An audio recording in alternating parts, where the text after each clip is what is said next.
Hey, before I kick off the podcast, I just want to shout out Next Door Clothing. Next Door, a clothing brand based out of Bondi in Sydney. They're making really nice jeans and shirts and hats. So go and check out their full range at nextdoorsydney.com. They're also artists, so you can go and check out a range of art. They put on rad parties, and I love what they're doing. So nextdoorsydney.com for the full range.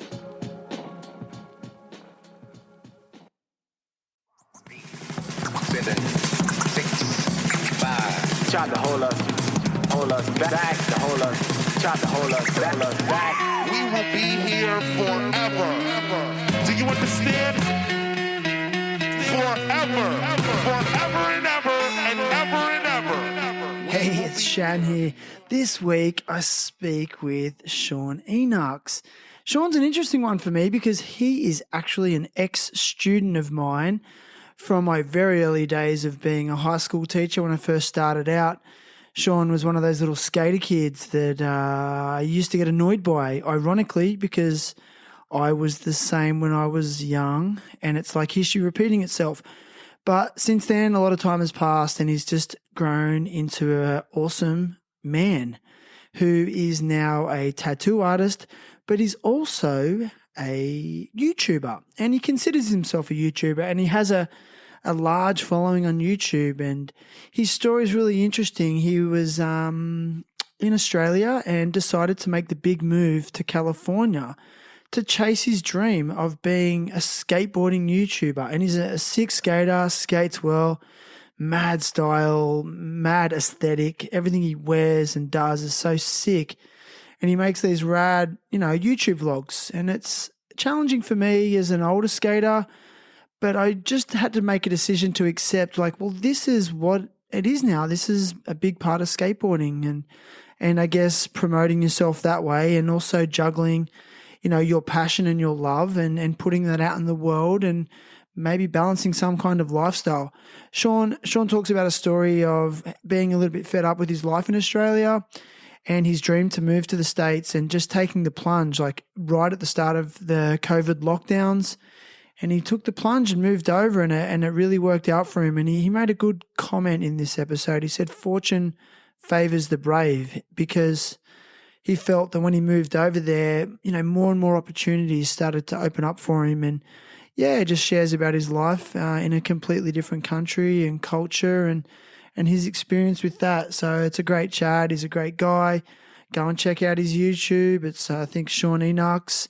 He's got an awesome Instagram account. I think it's called Enukism. So check him out. Good dude. I love the conversation. And I also have a YouTube account, and I will be making this episode into a full visual aspect, as well as the usual production on Apple Podcasts and Spotify and my website. So subscribe on those platforms if you get the chance. All right, enjoy.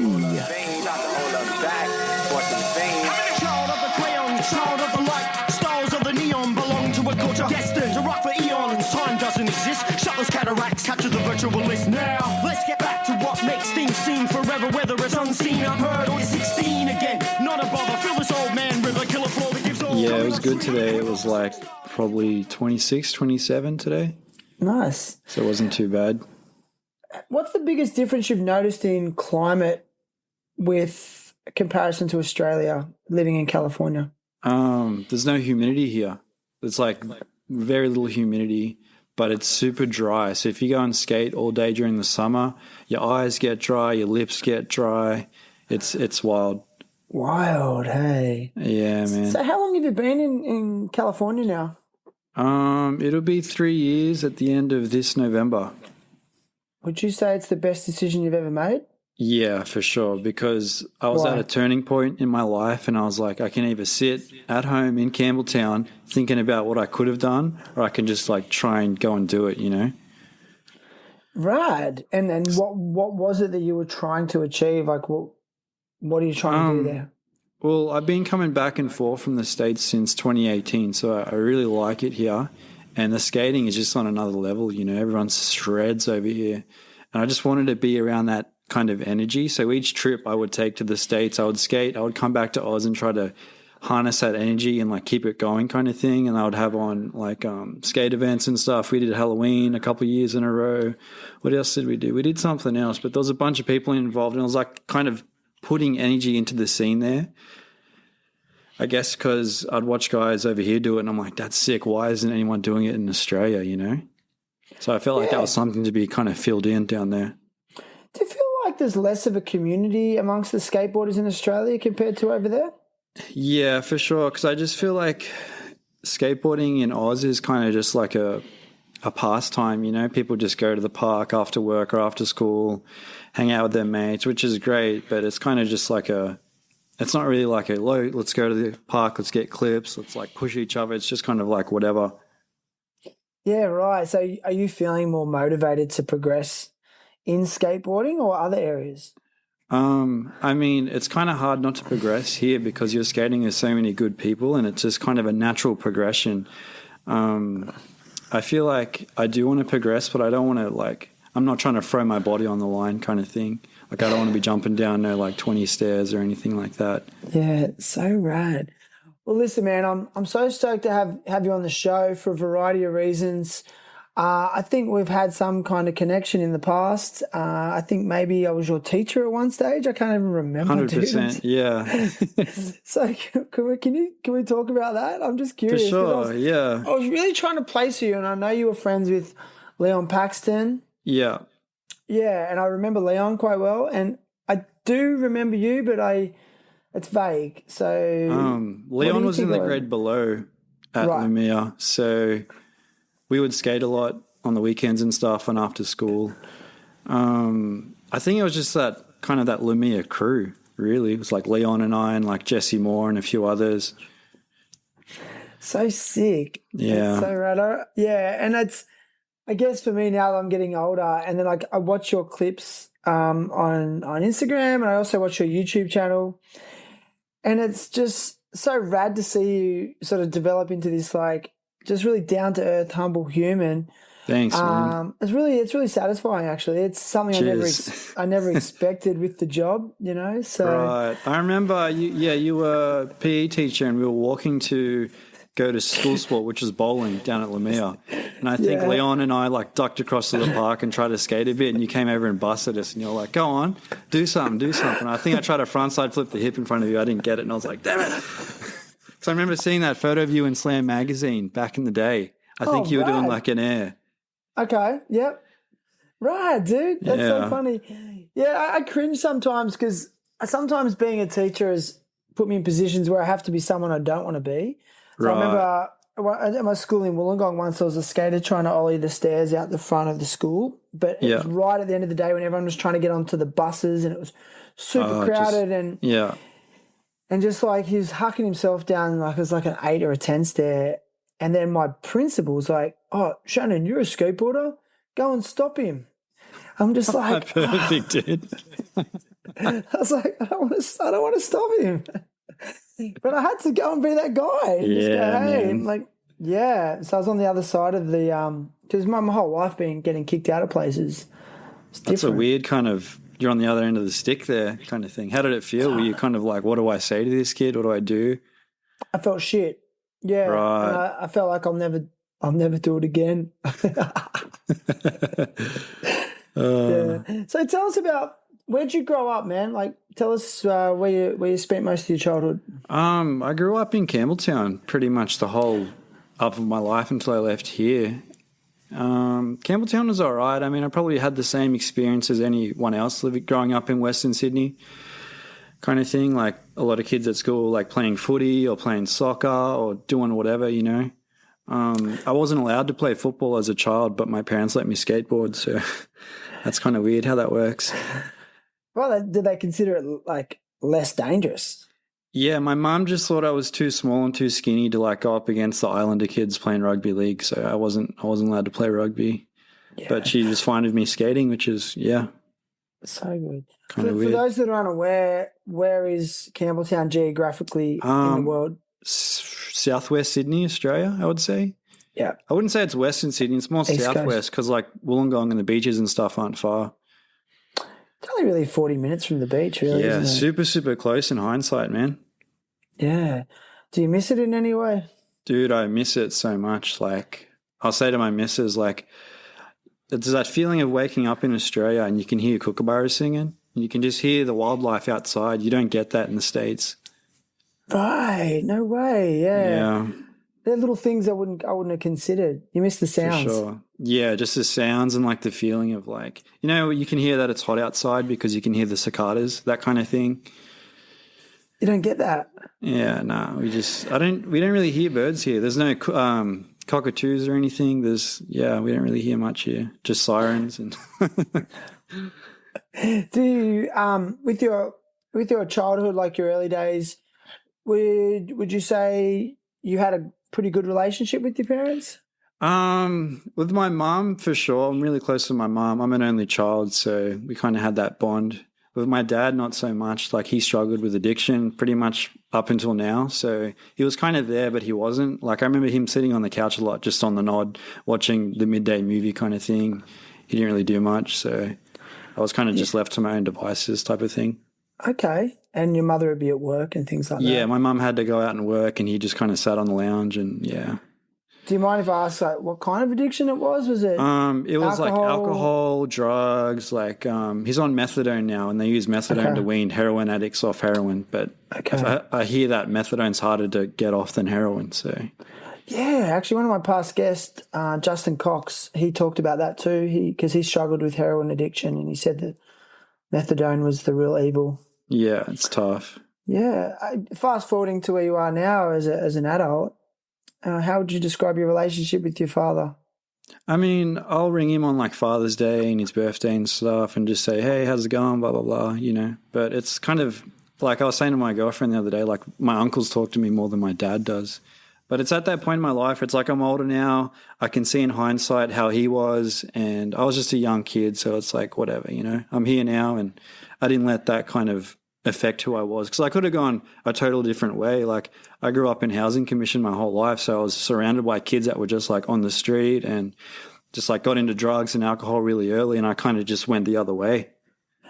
Wow, so you made a conscious decision to not get into that stuff? Yeah, because I would see my dad and I would just be like, I'm not going to be that way when I'm older. I don't want to be that. It's kind of, you know, it's kind of gross. Like, I don't want to be a bogan. I don't want to be like living that lifestyle. I want to be able to pick my own way. I think that's kind of the influence from my mom, really. Okay, describe that influence. My mom's just like super calm and super caring and super sweet and thoughtful. Like, she's a saint, honestly. But I don't think if it was for her, then I could have gone down that same path. You know, I kind of quit drinking and everything when I was really young because I got over it super quickly. Like, I got into it. I was like drinking after school on the weekends and stuff. And then I just was like, this sucks. I would say like 14, 15, 16, 17. Right. And then you got to 17 and went, you know what, I'm done. Yeah, because I would be hungover and I'd want to go skate the next day, and I just couldn't do it because I just felt gross. It was like, how old were you know. Sorry to jump in there. How old were you when you started skateboarding? I think I got my first board. I was like 4 years old, but I didn't know what it was. I just thought it was something to ride up and down the driveway on. And then my dad actually recorded something on the news. He's like, oh, I recorded something for you on the VHS, check it out. And it was a news segment from a reporter in New York about skateboarding. And it was a Brooklyn bank. So people were skating the Brooklyn banks, and I was just like mind blown. And then at the end of that segment, there was a guy talking to the camera, and he was kind of like, yo, I got to go. I got to get my bus. And he like throws his board down, jumps off the curb and sketches a bus out of the frame. And I was like, whoa, like is this what this is kind of thing? And then I was just hooked from there. That's so rad. I mean, it would have been quite unsettling to have a father struggling with addiction and witnessing that. Did you feel that skateboarding became a refuge for you? 100%. In terms of, okay. 100%, because I could just like, I would come home from school and just not want to be at home and just like, fuck it. I'm sorry, I don't know if I can swear on this potty or not. Dude, everything's been said on here. Sweet. I would just like throw my bag down, change my clothes, grab my board, and then just walk to the skate park, and I'd be there just skating flat ground and hanging out with friends and stuff. And it's just like, it took me out of that situation kind of thing. Yeah, I guess too, because I do have a global audience, for those that are unfamiliar, like, Describe Australian Housing Commission structures and developments. How would you? Basically, for those that are unaware. in Australia, we have this thing called the Housing Commission, and it's for like, if you can't afford to have your own house or rent your own spot, they provide these places for you to stay at a subsidy. So they subsidise your Centrelink payment or whatever. It's similar to like the projects, I guess, in America. There's kids that live in the projects with their parents. It's like the Australian type of projects is Housing Commission or Housos. And that's something I was so scared to share with like people that, I live in Housing Commission. I thought I was going to be judged and be like, he's a Houso. We all do it. We do Yeah. it. Was there a sense of shame around that? There was, because I quickly noticed during high school, the junior years of high school, that I thought it was normal for everyone's dad to go to rehab and go to jail. I was like, that's normal. Everyone's dad does that. But they don't. You know? So I got to high school and people were like, oh, yeah, my parents do this and my dad does this and he's that and we live here and we own our house and it's my 16th birthday and I'm going to get this car. And I'm like, oh, my God, like, what am I? Like, I just feel so alienated because I do not come from that background, you know? Was there a sense of, were you envious of those people? I was a super confused and angry young teenager because I just wasn't kind of switched on to what was going on around me. So I was just like super angry all the time, which is weird to think of now because like I'm the most mellow person there is now. But back in the day, I was really angry. Dude, you are. I can feel your calmness and I feel it in your videos that you produce, which are Thanks, epic. man. I love watching your clips. There's a real gentle kindness to you. Going back to the Housing Commission situation, I think it's very difficult for people to understand how hard it is to break out of that cycle. So It's a tough cycle, dude. why? Why is it tough? I feel like because for one, you get put in these houses and then you can just stay there as long as you want. There's no deadline of when you got to be out and you're getting your Centrelink subsidised. So it's like, we're only going to take, $100 like bucks welfare. a week. Yeah, for you to live here. So it ends up being like, I can just live here and stay here. What do I do now? I got all this like money from the government. I'm just going to hit the pub, put it through the pokies, get on it, buy 10 cars, have them in the front of my house.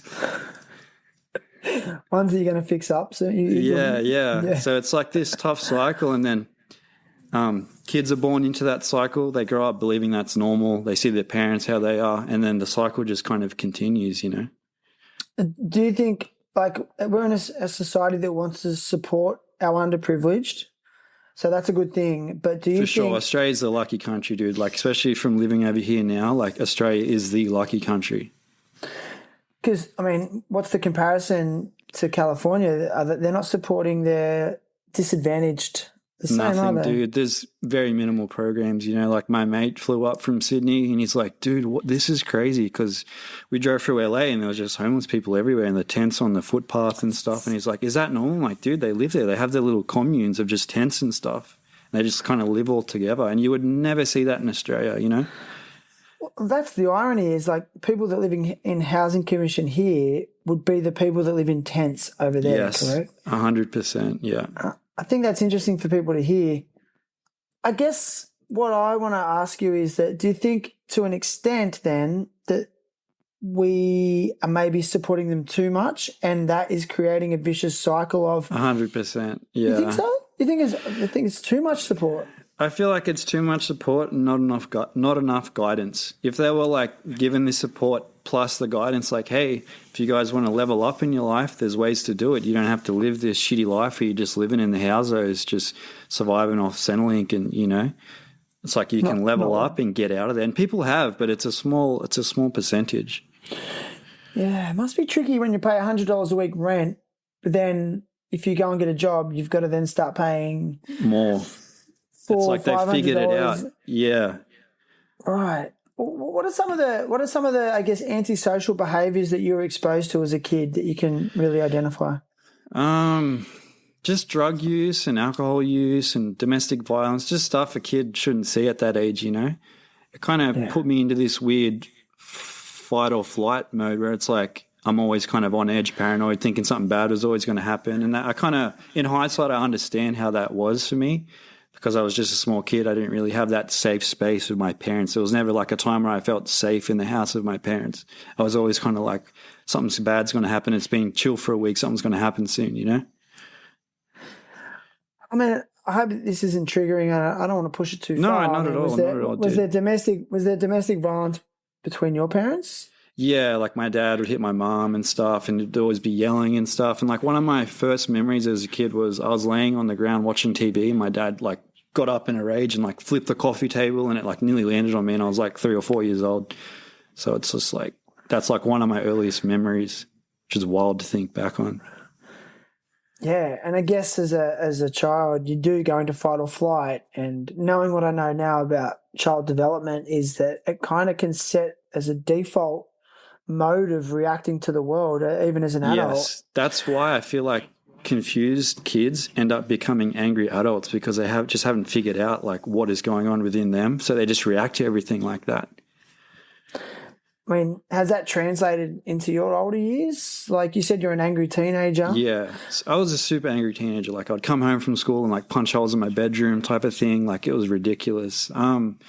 I ended up going to see a therapist, I think, when I was like 16, 17. It was Headspace, and it's for free in Australia, which is great. And it really did help me out. It helped me kind of understand my own feelings and what was happening around me kind of thing. And yeah.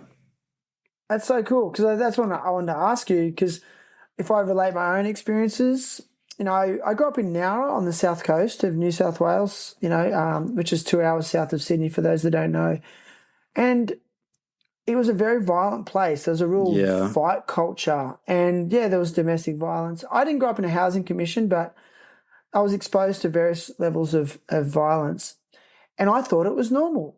And then when I left there, that's how I was conducting myself and expecting the world to be. Yes. And then I realized, like, this isn't normal, and I've got to address this within myself. And it has, if I'm straight, taken me many years to address the trauma of those experiences. Yeah. And so is it something that you feel like you need to continually address as well? For sure. Like in my earlier kind of adult years, I was still kind of like in that mindset, but I was like, I can't be acting like this. I'm too old to be acting like this. So now I feel like there's more of a buffer between that. Like something will happen and I'll be like, oh, that kind of sucks. But I can like stop and like slow down and then choose how I want to react to it kind of thing, instead of just being like straight to the gun, like, oh, there's like a gap now and I can slow it all down and look at it from a different perspective instead of just being like this, you know? Like a pause moment. Yeah, for sure. It's rad. I guess the last thing I'll ask about this is, I guess, you know, being exposed to addiction at a young age, has that ever, commonly, it can be a knock-on effect to generations afterwards. Has it been something you've had to be wary of? Have you had issues with it yourself in any way? I mean, when I was drinking, it was kind of like this is sick, like we're going to get like a 6-pack after school on Friday night, we're going to have a fire in the bush, we're going to kick back. But like, I remember being that drunk one night, I fell on top of the fire and I couldn't get up. One of my friends had to like pull me up off the fire. I remember laying there being like, I should probably get up pretty soon. And he ripped me off and like I burnt a hole in my skinny jeans, my Volcom skinny jeans. But I just thought like, this is normal. People go out on the weekend and get, you know, they get wasted and do this and do that. And I'm just like, and then I would kind of look at my dad and be like, but where does this lead? How am I going to be when I'm older? Am I going to be like him? And it kind of was like a wake up call to me, because I was like, I need to stop, you know, going down this path. And that's when I was like 16, 17, and I just kind of cut it out and was just like, and I would still go out and have fun with my friends, but I just wouldn't drink or anything. And I feel like I took pride in being different, because we could go to like parties and hang out and I'd just be sober and just be like, whatever. So rad, man. So you finished high school, graduated? Yeah, I did. Yeah. Which is surprising because I missed so much school. Like I ran away in grade 10 for like 3 months and they let me back. I missed like 3 months of school and they let me come back. And actually then get your year 10 certificate. Yeah, I got my year 10 and then went straight to year 12. That's 10, 11, 12, yeah. Yeah, I'm surprised, man. You're such a little shit, dude. No, I'm joking. So that first year from high school, I think, is such a pivotal time for people. For sure. How would you describe that first year after high school? What did you do with yourself?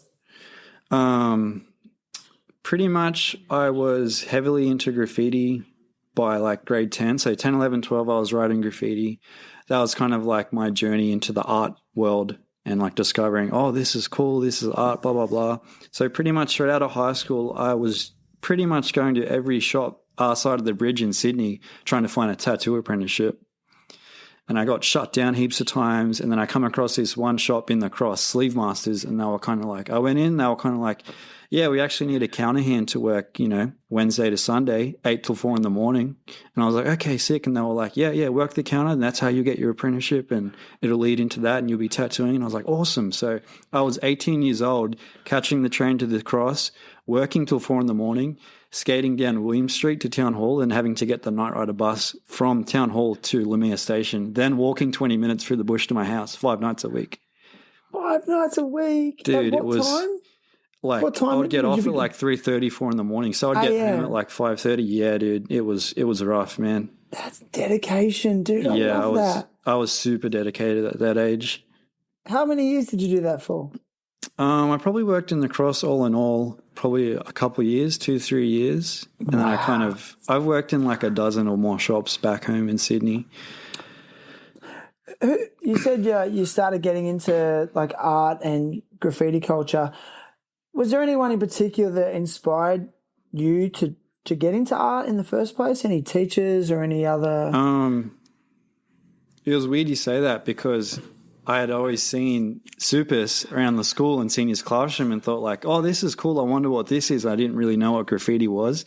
And then I got him in grade 11, and he kind of helped me figure it out. I don't want to say he schooled me into graffiti, because it would be kind of, I don't want to say that and him get in trouble.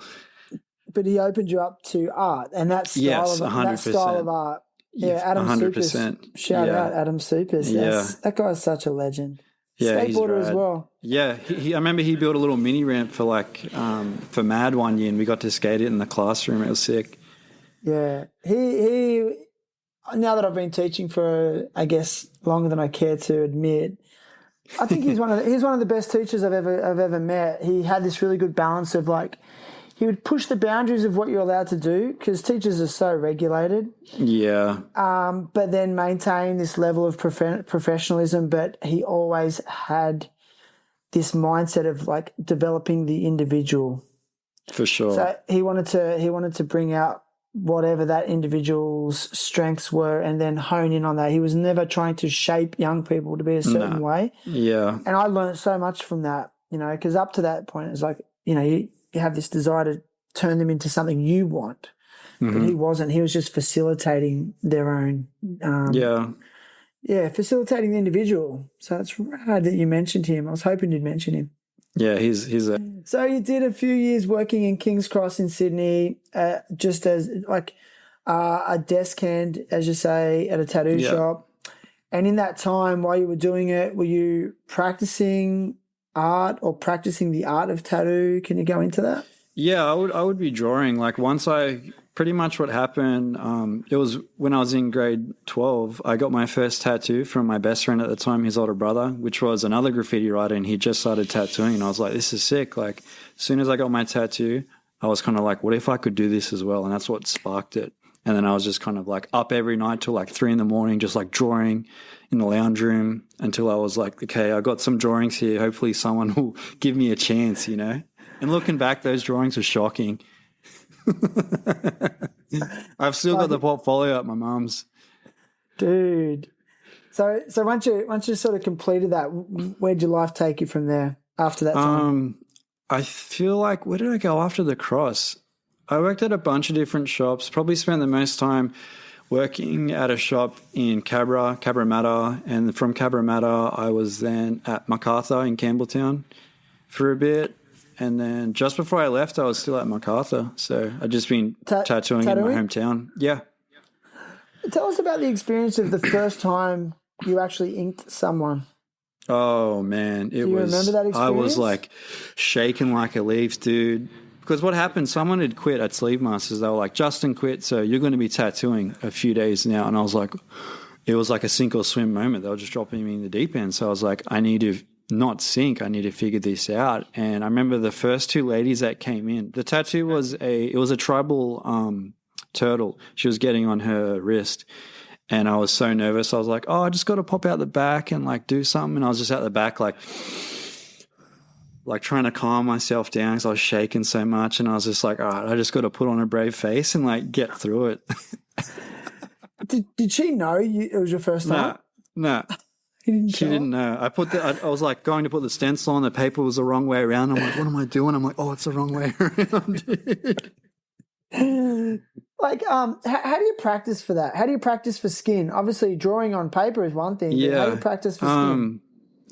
You tattoo your thighs or you tattoo your mates. And in my case, I was lucky because I could tattoo my own legs, and I had a bunch of friends to tattoo as well. So, and then, yeah, but that shop was a super busy like tourist area, so it was just a bunch of backpackers coming in. So you'd put a tattoo on them, you wouldn't see them again. So it was like you got to tattoo a lot, but you wouldn't see how the tattoos heal.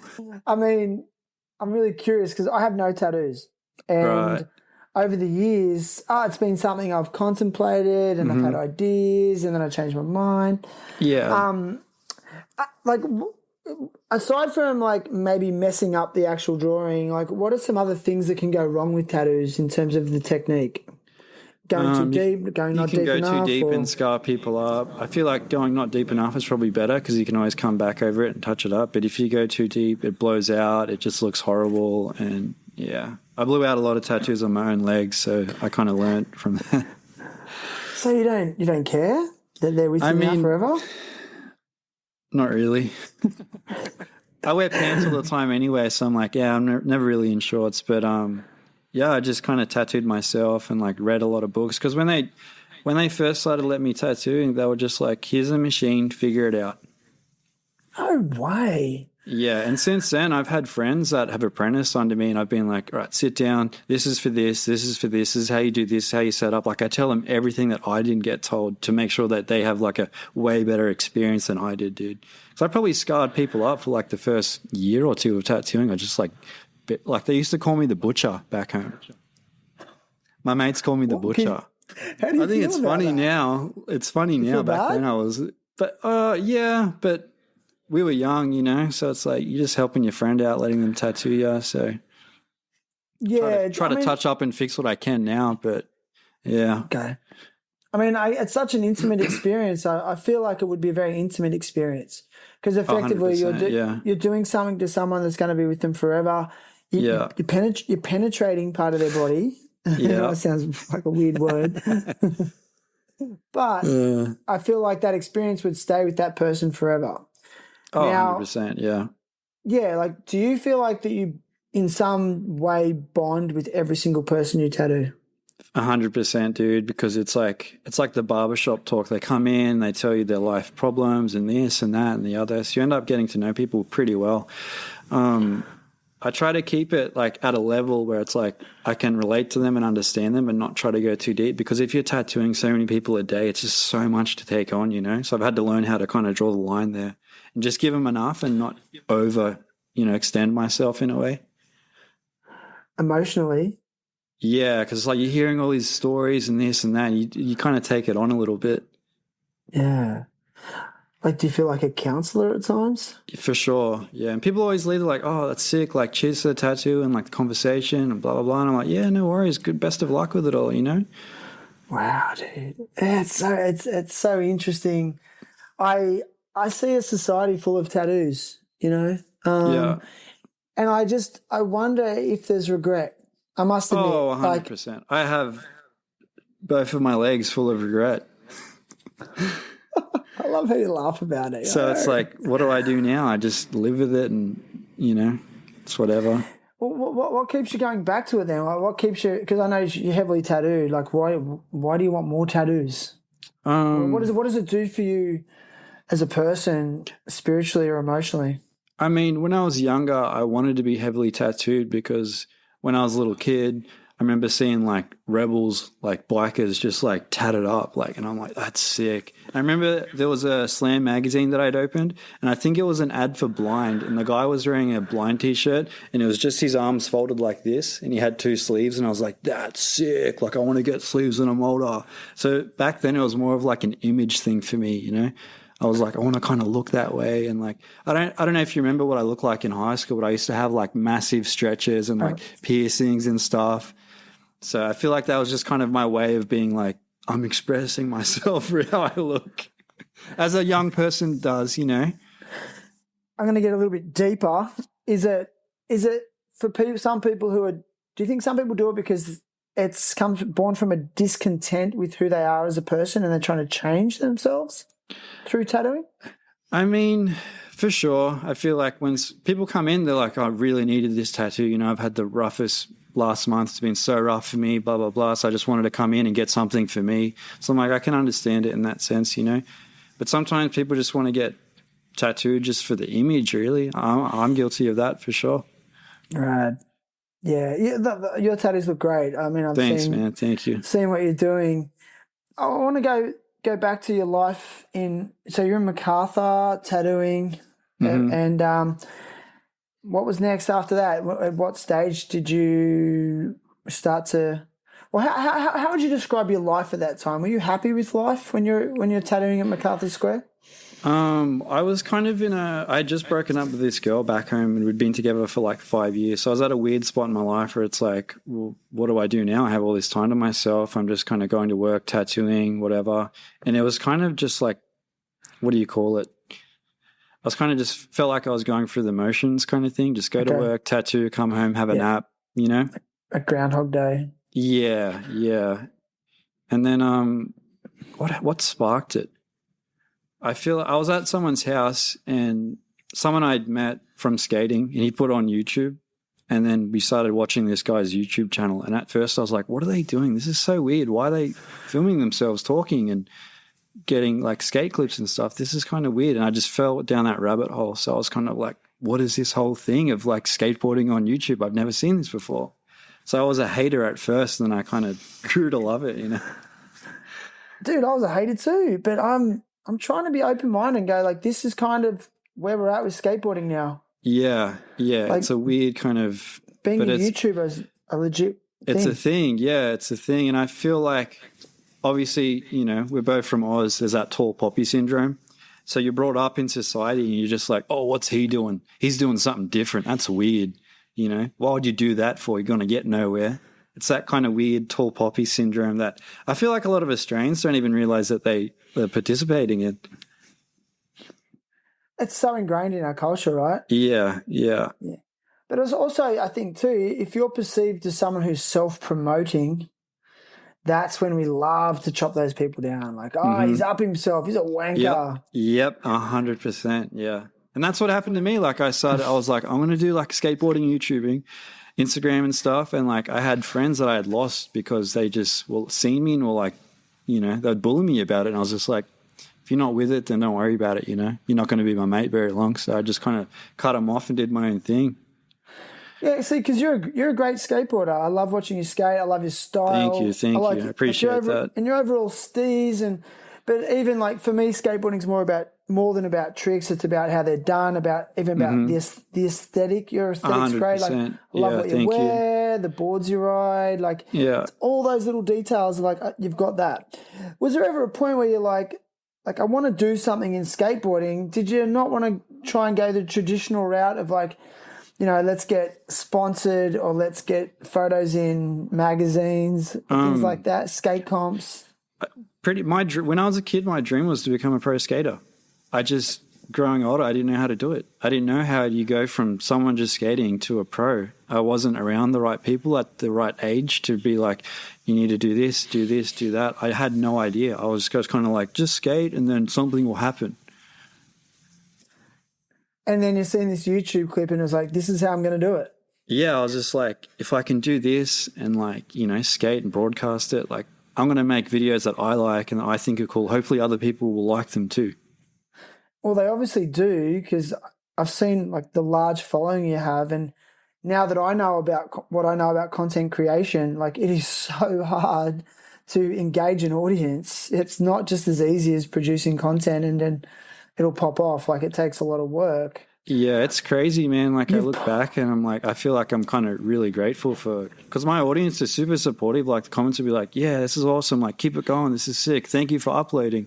And it's like, wow, I have a really positive kind of audience that support me. Do you think the Australian accent in California has been part of your success with YouTube? I feel like for sure that's definitely a plus, but just being around the right people at the right time, because how I managed to be like, I'm just going to go to California and then let's like keep pushing it was I was making videos of making a DIY spot near Lemire Skate Park when it was COVID because they closed all the skate parks down. And who was it? It was Pal. Pal left a comment on one of my videos and they were like, this is rad, blah, blah, blah. If you ever come to the States, let us know. And I emailed them back and forth and they were like, yeah, if you ever get over here, let us know. And I was like, this is like a once in a lifetime opportunity. Like this is crazy. So I mustered up the courage to like, so I didn't want to leave Oz, to be honest. I was super comfortable just living in Campbelltown, doing my thing. And as you know, they did the border lockdown, so no one could leave Oz during COVID. But you could apply for an exemption. And I heard of people getting exempted, being able to leave. So I'm like, all right, this is the deal. If I apply and they say, yeah, I'm going to go for it. But if they say no, I'm just going to kick back in Campbelltown. I'm comfy. I'm just going to keep doing my thing here and not worry about anything. And they said, I wrote the email about 3 hours later. It said yes. And I was like, this is a point in my life where everything's just kind of picking up speed and changing. Wow. It was like a real like a crux moment of like. Yeah, it was like, you better do this now or live in Campbelltown the rest of your life and think of, I should have done this. I could have done that. I would have done this, you know? So this is when the lockdowns all started kicking off, right? Yeah. Amazing. Yeah, it just I felt so constrained, and as a lot of people probably did, they've just felt so boxed in during COVID because we weren't allowed to do anything. Yeah. And I hate that. I hated being told what to do. I couldn't deal with it. So I was like, screw it. I'm going to go build a DIY spot for me to skate and for my friends to skate. I'll make some videos. Maybe it'll get some views, and then it just blew up, and that's what kind of got my momentum going on YouTube. Insane, dude. And you were smart enough to capitalize on the opportunity. So when the application was approved, you just went, I'm doing it. And you moved to the States in the middle of COVID. Yeah, I was like, had my car. It was my dream car. I had this Subaru Forester, turboed everything. I was like, I need to sell it because I'm not going to be able to have it anymore. So that was a big emotional part for me. It was like letting go of that car, selling all my tools and stuff back home, and then just like saying goodbye to everyone and like leaving home. And that was the first time I really left home. No way. And I had friends that'd be like, why don't you move out to like Waterloo or Redfern or something, live in the city, skate. And I'm like, I don't want to be paying all this money to still be living in Sydney. I've lived here my whole life. I want to like go somewhere else where like nobody knows my name kind of thing and just start fresh, Wow, dude. Do you feel more free there? Oh, 100%, dude. Like I always tell people like, you moved here from Australia? I'm like, yeah. And they're like, why? And I'm like, dude, you don't understand the freedom you have here, You don't have police breathing down your neck and asking you this and asking you that and fines and rules and all this. Like I've been pulled over twice in my car the whole 3 years I've lived here. Why? In Oz, you get pulled over like once a month maybe. RBTs, this, that, the other. Speed cameras? Yeah, that too, yeah. Yeah, that's so interesting. Like, so you're feeling like Australia was just too overregulated? It was. I just felt choked. It just felt like I couldn't do anything. Like everyone had something to say. Like, no, you can't do this because of this, and it just really grinded my gears, dude. I needed to get out of there, bro. I felt it too because I lived in Indonesia for a couple of years, and then the road, for example, the road analogy that you talked about. It was like over there's no road rules. And yeah, don't get me wrong, I was still a safe rider and I used to ride a motorbike and whatever. But, there's no such thing as speed cameras and you go through red lights if it's clear, or you ride up on the footpath if you want to get around. And then I was in that mentality. And then I remember I had to come back to Australia when COVID happened and I just I was getting in my car and I wasn't speeding or driving recklessly, but I just wasn't switched on to being aware of speed cameras all the time and looking at those signs. And Next thing I'm getting these fine after fine. Oh, you're 10K over the speed limit. There's $300 here, $300 there. Yep. Yeah, I just, it killed me. Like, and it's like kind of, and then there would be like random speed cameras or police surveillance. And I just was like, I just got smashed with so many fines. And Yeah. it was like you almost had to drive with this mentality of like, you know, like trying not to do the wrong thing was harder than doing the right thing. If that makes any sense. Oh, it's fucked. paranoid, like dude. Just paranoid. It's like they want you to fuck up, you know? Yeah. I mean, I lost my license down there. Half the reason because my car was fast. Yeah, so I lost my license down there.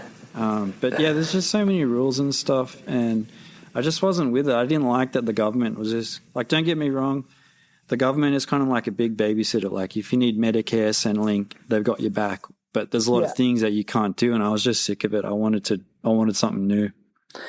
What was like COVID like over there in terms of their American lockdowns where you were? Was it a lot more relaxed? So depending where you were, there's different counties in California. So there's like Los Angeles County, Riverside County, San Diego County. Los Angeles County was the worst. They were pretty strict. There was all like mask on everywhere. If you want to eat at the restaurant, sign in. Riverside County was like the opposite. People were just out in the street. And the head sheriff for Riverside County was like, don't bother ringing us if it's a COVID thing. We're not going to respond because we don't care. You know, so that was like a free-for-all basically. But He's a cowboy, yeah. I mean, how do you feel about the gun laws over there? I mean, I feel like having a gun in your house to protect you if someone breaks in, that's sick, because if someone breaks in, you've got to ring the police. Like, you know, your life is up to whoever's breaking in. I feel like it's good that you're able to defend yourself, but I totally get why Australia's like no guns and stuff, because there is a lot of shootings over here, you know. It's pretty wild how many mass shootings happen over here. Is it something that now that you're a resident over there, do you see it more and more? Like, you know, you hear about a shooting happening, or you know someone that got shot and things like that? Yeah, you just hear on the news like, oh, such and such shooting here, such and such shooting there, or this and that. And it kind of makes you operate in a different mindset. Like, say if you're on the road and you get a bit of road rage, you think twice about beeping the person in front of you or like cutting them off, because you don't know if they can just pull out a pistol and start shooting at your car, you know? So that is in the back of your mind. Yeah, it's like I just need to chill right now because I don't know who this person is, you know?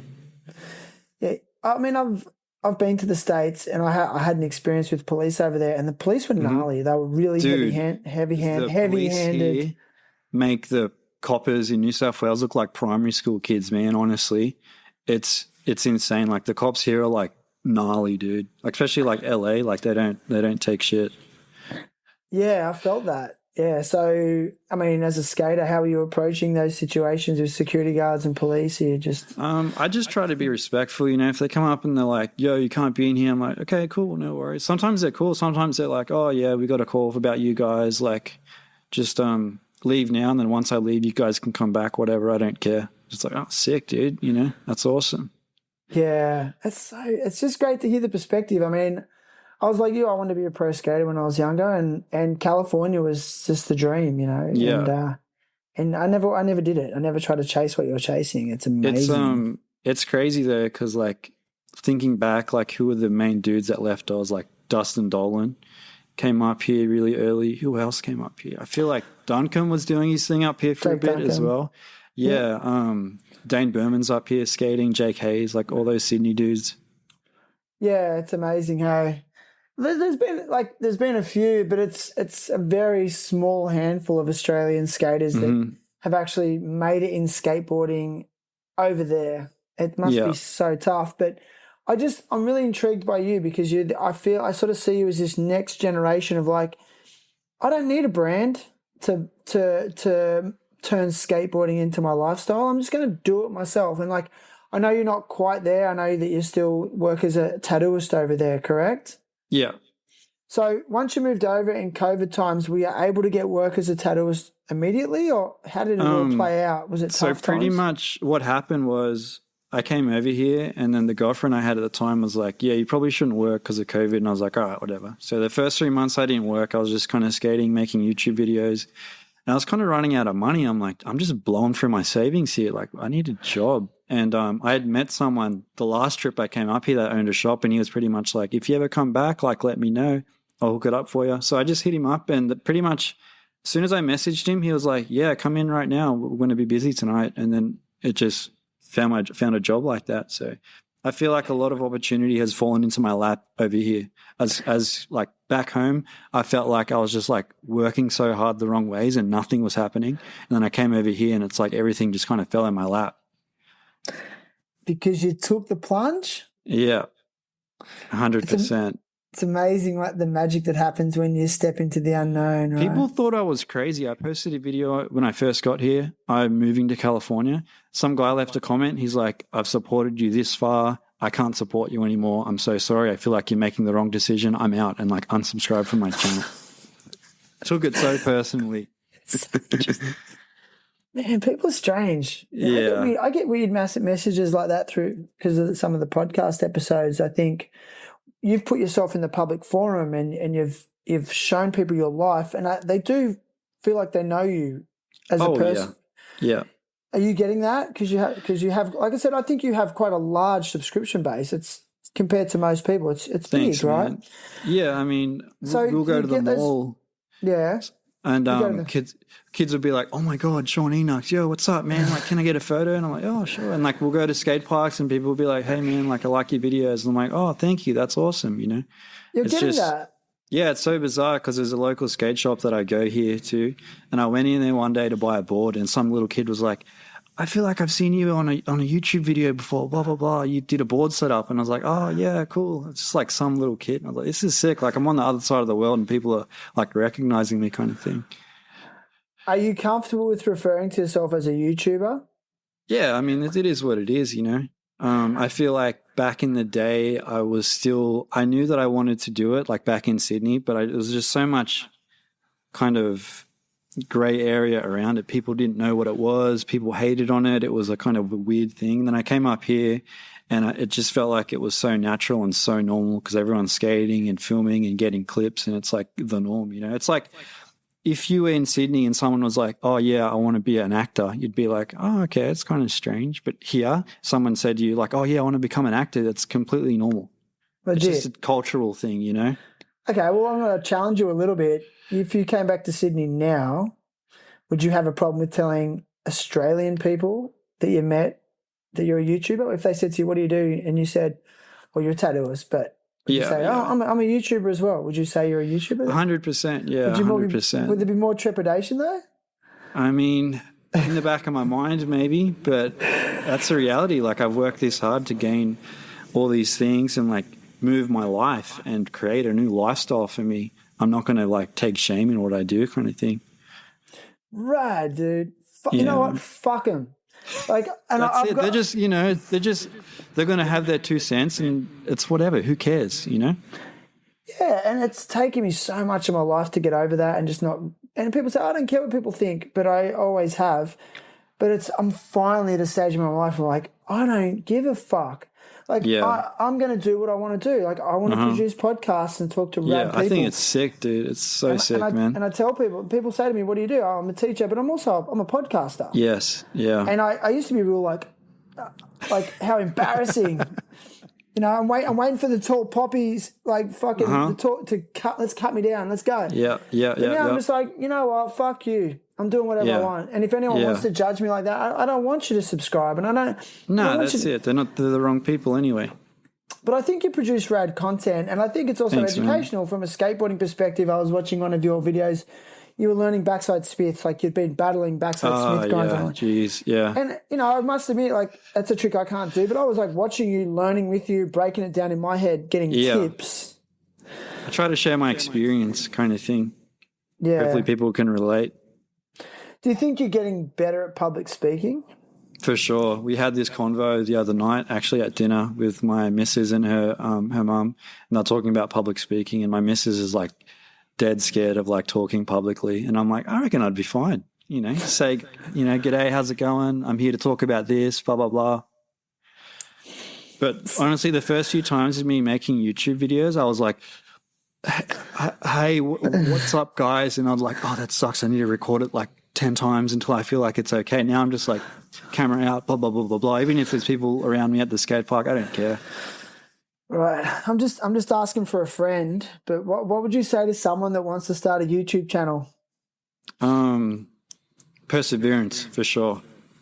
And have a game plan and try to make videos. Say if you make one video, try to make another 4 or 5 or 6 videos that are of the same kind of thing.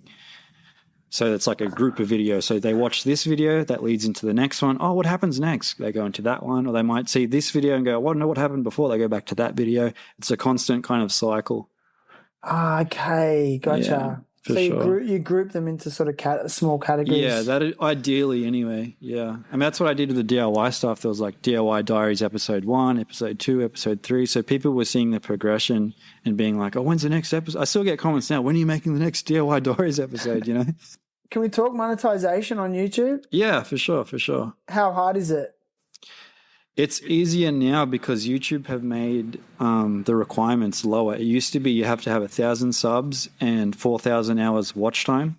Now it's like, I think it's like 600 subs and like maybe like 1,000 or 2,000 watch hours. They've made it easier for sure. Yeah, I mean, and is that income that you generate, is it at a point where you could actually live off it, or is it just more of like a side hustle money? It's more of like a side income right now. So it's like, it'll come in, I won't touch it, it'll just be sitting in my bank account and I can use it for whatever. If I want to buy a new camera or this or a new lens, I can use that money from videos into putting it back in kind of thing. But during COVID, it was good because everyone was at home doing nothing, watching videos. Like when I was living here, those YouTube payments were like paying my rent. My share of the rent anyway, yeah. Yeah. Wow. How were you able to work in America though as an Australian? I mean, with tattooing, it's kind of like a, what do you say? What do they call them? Subbies? You're kind of subbing. Okay, like You're a subcontractor. Yeah. Do you have a work permit and all that? Yeah.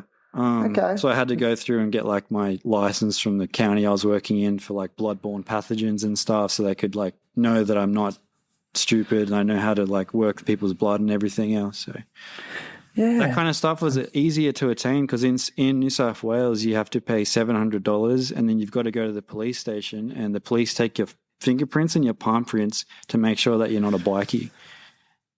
Oh, of course. So you could have never stepped foot in a police station in your entire life, but because you're a tattooist, you need to go and give them your palm prints and fingerprints. And like they were so strict, there's an old schooler that had to have his license denied because when he was 18 he was caught with a replica pistol and he's 50 now and they cut him back on that. He had to get a bunch of signatures and statements from people saying that he was fit and proper to own a tattoo shop. All those years later. It's so strict down there. Yeah, it's so strict down there, dude. Yeah. I just feel like we're very knee-jerk in our country. So, like, something happens and then we're going to make a new law, a new policy for that. And yeah, it just gets stricter and stricter. I tell people, I'm like, Australia used to be a penal colony. You know, they used to send prisoners there. They've just kept that kind of mentality and just put it forward to how we live down there now. Yeah, for sure, man. So, you know, which part of California are you in? I haven't asked you that. So Southern California? Southern California, yeah. So basically I live in Anaheim, which is like Orange County, which is probably about 40 minutes from LA, but my missus lives in Temecula, so it's like closer to San Diego kind of thing. I've heard Temecula's beautiful. It's like a coastal, it's a beach town, yeah, it's like a wine country and then like over the other side of the hills is the beach and stuff. That's so rad, dude. Yeah. It's pretty wild, man. Can you see yourself coming back anytime soon or you think you're done? I will come back to visit for sure. It's just when the time's right, you know? Yeah. I've still got to kind of keep pushing here and everything else. I don't want to just go back home and then like, I want to be able to go home on a trip and like enjoy it and not have to worry about like, oh, I need to be working here or there or, you know? Yeah, right. But I send my mum up every holiday. She comes up for Christmas and her birthday. I send her up. So her family lives up here. So my mum is like living by herself right now in Sydney. She has no family there. Her family lives in California. So I have like aunts and uncles and cousins here and stuff. Yeah, so I'm not completely alone. I've had that foot up, which is like such a blessing. Oh, dude, yeah. I was going to say. So you fly your mum out every now and then? Yeah, she'll come up for a month and like have Christmas because her sisters are up here and we get to hang out and everything else. So Dude, it's so rad. yeah. Yeah, I want to just pick your brain about some of the people you're hanging out with. I noticed that you collab with other YouTubers and people. I mean, describe those experiences meeting people who are doing the same sort of thing as you. It was intimidating. The first time I came over here, made the video, I'm moving to California. I got a DM from DeVille, and he's a team manager for PAL, and he was like, hey, we're going to be skating at La Puente Skate Park tomorrow. Come and hang. And I was like, oh, God, should I even go? Like, I don't know if I'm going to be able to skate in front of these guys because they all rip. Yeah. I ended up going, and I couldn't even do my basics, I was like so like nervous and like worried about what they were thinking about me. Are they judging me, this and that? And they totally weren't. I was just in my head. But since then, it's like normal now to be around those kinds of dudes like ripping and skating, and just I'm not second thinking my own capabilities now. I just get on the session and enjoy it, because before I'd be like, oh, I got to think about what I'm going to do. Like I need to be able to do a trick and like land it, because I don't want to think I'm shit. So Do you think they're friendlier, the skaters over there? Like 100%, dude. Yeah, even I just felt that. random people at parks, if they see you going for a trick, they'll be like, you got that, dude, you got that. And then once you land it, they're like, woo, it's not like Sydney. It's like you land a trick, everyone's just like, yeah, totally, man. Yeah. Yeah, well, they don't, like, I'm all about saying hello to other skaters at the skate parks. When there's all these new amazing skate parks in Sydney, and I've been checking them all out, and it just amazes me how many skaters at the parks just will head down, just won't make eye contact, no hello. mm-hmm. But you don't feel like you get that as much in California. No, everyone's chill. Like you'll rock up and they'll be like, there's always a head nod or an acknowledgement at least of, what's up? Yeah. How's it going? Yeah. Who are some standout pros that you've seen at skate parks that are just ripping? I met Manny Santiago up here. He was chill as, he was cool, he was ripping. Who else have I seen up here? I feel like I see too many, and I just kind of, the first few times I seen pros, I was like, oh my God, like you get that shy kind of little kid, like, should I even skate here? They're skating, I don't want to blow in. Who else have I seen? I've seen John Dixon skating. He was there with that Dakota Servold dude. Yeah. Foundation. They were ripping my local like a few weeks ago, and like came in, they just gave me the head nod, and I was like, hey, what's up? Yeah. And there was a session, Yeah, sick, man. What's your favourite park in Orange County? Where'd you go to? My favourite park in Orange County is probably Ponderosa Skate Park, because it's like 5 minutes around the way from my house, and like there's a flat bar there, there's a ledge, there's a hip, there's a quarter pipe. Sweet, Yeah, nice. I'm a simple man. You do love a flat bar. Yeah. What is it about you Campbelltown skaters and flat bars like Leon Paxton? So I had Leon Paxton and Ben Watts on the podcast. I don't know if you know that group. Yeah, I remember. Yeah, Wattsy. Yeah, and those guys, especially like Leon, they just love a flat bar. Just fun, dude. You just get on and lock in and just, I don't know. Because we didn't have a flat bar at Lemieux growing up. We had like big hips and banks and stuff, but no flat bar. We had a long ledge, which was good, but yeah. Yeah, you think that's where it all was born, hey? Lemieux skate park. That was a gnarly park to skate. It was a BMX park. They made it for BMX in the early 2000s, because you would see the local BMX dudes just doing lines around the whole park. Yeah, okay. Yeah, right. That's so interesting. Yeah. Well, man, it's been epic. Like, it's so rad to catch up with you and hear your story. Thanks, man. Yeah. So, actually, one more question about the whole YouTube thing. Like, how do you go with sponsors? Like, do you ever get people wanting to sponsor your YouTube channel or get you to do product placement, things like that? I get emails like every week, hey, blah, blah, blah, do this and we'll send you this and you get this code and this. And it's just, unless I really feel like I personally would like that product and use it, I won't go for it, because it's like I don't want to sell myself out to my audience like that, You think that's really important? I mean, these days? I guess that's just my integrity. It's not going to be like me just selling some product I don't care about. But if they're going to say like, hey, do this, we'll pay you $2,000, sweet, I'll do it, dude. But it's like they want to offer me like a code and 15% off. It's like, I'm good for now. Yeah, that's the way. Interesting. Yeah. And you've got your own brand. You want to talk about that? Yeah, Evening Mob. So pretty much Evening Mob was born out of me wanting to create like clothes and stuff that I liked once again. and create a brand that I dig, and hopefully other people like it as well. And pretty much the first run of hoodies that I did, I just printed them in the shed out the back of my mum's house, you know. I was pretty much DIY. Like I watched videos on YouTube how to screen print, bought the kit, had to trial and error for like a week to figure it out, and then just started doing it. And I feel like people seeing that, and because it was like a thing that I made with my own hand, it's more personable and they dig that. It's not just like, oh, buy this and someone else will print it and ship it to your house, you know. Yeah, rad. Yeah. And I get a lot of questions about why the name Evening. It's because I like evening time. Like I like having a nice day out skating or whatever. The sun starts going down. It's like you get those dopamine hits from skating all day and you just chill. That's like the best part. And you like that good sore feeling. Yeah. Yeah. It's a good feeling. Yeah. I can't believe you said that because I used to always try and be a morning person for years, especially because I surf and always getting you got to be up early. Dawn. And I realised that my body doesn't really like it, and I actually am more of an evening person. Like I like to go slow in the morning, have my coffee, not have to use my brain too much, and I come alive at nights, dude. Yeah, you know? Sometimes people are just wired that way. Sometimes, you know. I reckon, hey, for sure, it's like genetic. So, how can people find you, man, and check out your stuff? YouTube, Sean Enuks, Instagram, Enukism, eveningmob.com if you want to check out the brand. It's pretty much it, dude. Yeah. Rad, man. So I'll put links to those to Sean's platforms in this episode's show notes. So if you scroll down, click on the link, and you can find links to what Sean does, which is rad, and you'll also find some links to some of the partnerships that I have with the podcast if you want to support the show as well. So thanks, Sean, man. Thank you, dude. Cheers for having me. Legend. Good to catch up here, man.